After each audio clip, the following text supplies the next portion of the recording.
Kui palju meid on? Püsielanike kindlaks määramise reeglid ehk residentsuse indeks.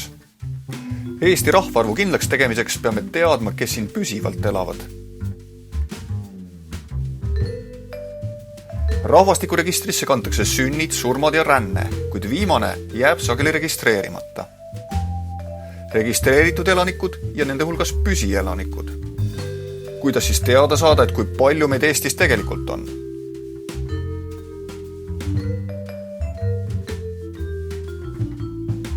Püsielanike kindlaks tegemiseks kasutab Statistikaamet peale rahvastikuregistri ka teisi andmekogusid, millest otsime igale inimesele elumärke.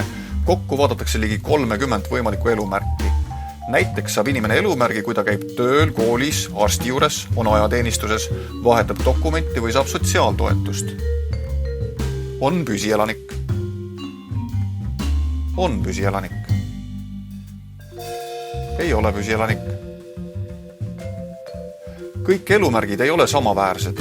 Näiteks ajateenistuses olija on kindlasti püsielanik, aga ainult juhiloa vahetus kedagi püsielanikuks ei tee.